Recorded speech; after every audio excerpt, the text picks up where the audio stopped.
Hello students, आप सभी को आपके अपने channel conceptual study with Ritesh में एक बार पुनः स्वागत है।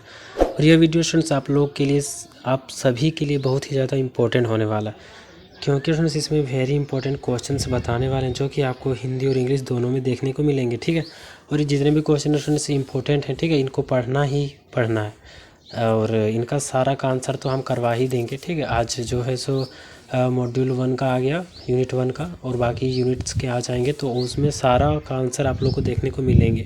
बहुत सारे स्टूडेंट्स का कहना है कि ग्लोबल सिटीजनशिप एजुकेशन MCQs में आएंगे या फिर सब्जेक्टिव में आएंगे, तो इसका जो है स्टूडेंट्स कन्फ्यूजन, इसको अभी इसी वीडियो में दूर करते हैं। ठीक है, इसके सिलेबस में चलते हैं।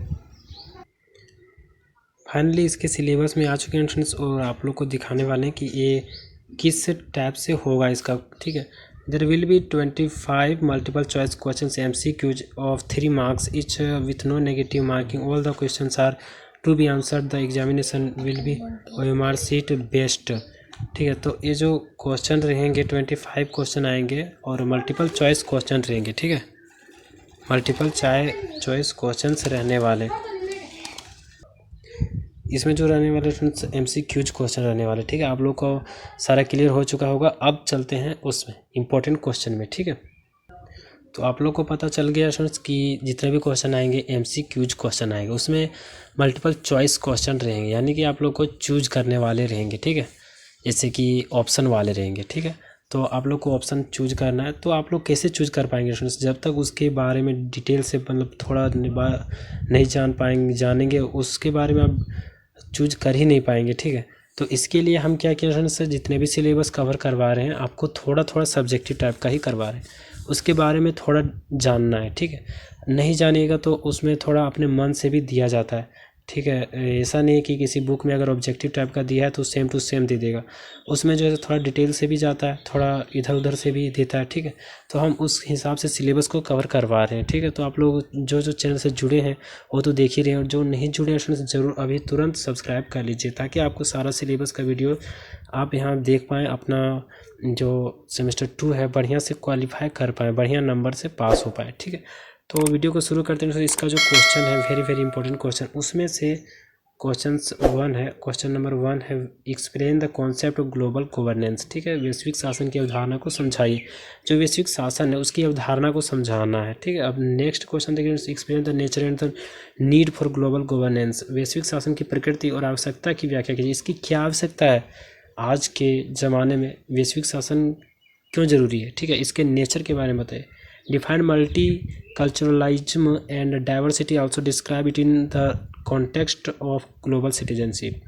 बहुसंस्कृतिवाद और विविधता को परिभाषित करें और वैश्विक नागरिकता के संदर्भ में भी इसका वर्णन करें।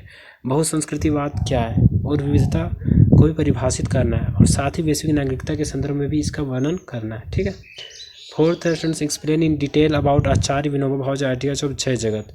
जो आचार्य विनोबा भावे का जो आइडिया है, विचार है जय जगत, उसके बारे में विस्तार से बताना है। ठीक है, देखिए students 5 number, explain different theories of global citizenship. वैश्विक नागरिकता के विभिन्न सिद्धांत की व्याख्या करें, जितने भी सिद्धांत इनके व्याख्या करना है। 6 में students, explain in detail the rights and responsibilities of global citizenship. वैश्विक नागरिकता के अधिकारों और उत्तरदायित्वों की विस्तार से व्याख्या कीजिए। तो जो वैश्विक नागरिकता है उसके अधिकारों और उत्तरदायित्वों का विस्तार से व्याख्या करना है। ठीक है, 7th नंबर है, explain the concept of sustainable development. What are the goals, indicators, objectives and advantage of sustainable development. सतत विकास की अवधारणा की व्याख्या कर सकेंगे कि सतत विकास के लक्ष्य, संकेतक, उद्देश्य और लाभ क्या है। ठीक है, तो सतत विकास के बारे में यहाँ बताना है, जिसके लक्ष्य क्या हो सकते हैं, संकेत के क्या क्या हो सकते हैं, उद्देश्य और लाभ क्या क्या हो सकते हैं। ठीक है, 8 नंबर है, right a short note on sustainable development in India. जो भारत में सतत विकास हो रहा है उस पर संक्षिप्त टिप्पणी लिखना है। ठीक है, 9th नंबर है, explain meaning and concept of sustainable development goals SDGs। ठीक है, सतत विकास लक्ष्यों का अर्थ और अवधारणा स्पष्ट करें। 10th नंबर है, what is the role as a citizen in sustainable development. सतत विकास में एक नागरिकता के रूप में क्या भूमिका है। सतत विकास जो है उसमें से एक नागरिक का क्या भूमिका है। सतत विकास के बारे में इतना डिटेल से पढ़ाएंगे, इतना मज़ा आएगा ना क्या बताएं। ठीक है, तो आप लोग चैनल को सब्सक्राइब कर लीजिए। अब जो आएगा सो यूनिट 2 आएगा, यूनिट 3 आएगा, इसी तरह से आते रहेगा, आप लोग देखते रहिए। ठीक है, 11वां number describe the importance of education for sustainable development. जो सस्टेनेबल डेवलपमेंट है उसकी महत्व को बताइए, उसकी ज्ञान प्राप्त करने के महत्व को बताइए, वो क्यों हम लोग के लिए ज़रूरी है। ठीक है, 12वां number describe the approaches and strategy for sustainable development. जो क्या क्या सतत विकास के लिए दृष्टिकोण और रणनीतियाँ क्या का वर्णन करें, क्या क्या रणनीति बना के हम लोग सतत विकास कर सकते हैं। ठीक है, describe the views of Mahatma Gandhi of non violence. अहिंसा पर महात्मा गांधी के विचारों का वर्णन करें। ठीक है, 14वां number students define ethnicity, also describe the problem of ethnicity. तो निर्जातीयता को परिभाषित कीजिए तथा निर्जातीयता की समस्या का भी वर्णन कीजिए। ठीक है, 15वां नंबर से what do you mean by refugee, शरणार्थी से आप क्या समझते हैं, तो इसके बारे में। ठीक है, 16वां number write and essay on gender equality, लैंगिक असमानता पर एक निबंध लिखें। ठीक है, 17वां number explain human right education with special reference to universal declaration of human rights. मानवाधिकारों की सार्वभौम घोषणा के विशेष संदर्भ में मानव अधिकार शिक्षा की व्याख्या कर सकेंगे।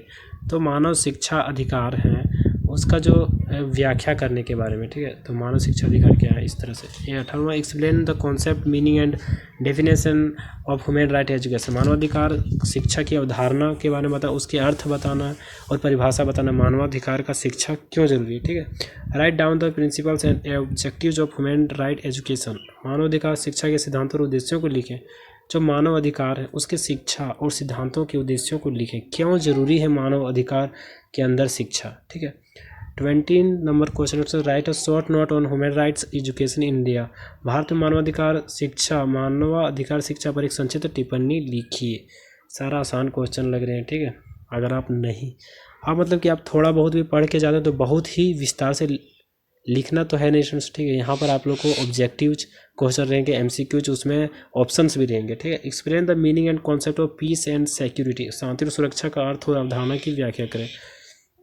आगे देखते हैं, right notes on the following global environmental issues, climate change, mitigation and adaptation, pollution problems, water scarcity, global warming, endangered species. तो इसका क्या होगा हिंदी, तो देखते हैं आप लोग। निम्नलिखित वैश्विक पर्यावरणीय मुद्दों पर टिप्पणी लिखिए। हो सकता है टिप्पणी लिखने का ऑप्शन आ जाए। ठीक है, जलवायु परिवर्तन, समन और अनुकूलन, प्रदूषण की समस्या, पानी की कमी, ग्लोबल वार्मिंग, लुप्त प्राय प्रजातियाँ। और आगे देखते हैं 23 question. What are the effects या इम्फेक्ट्स ऑफ क्लाइमेट चेंज। जलवायु परिवर्तन के प्रभाव क्या हैं।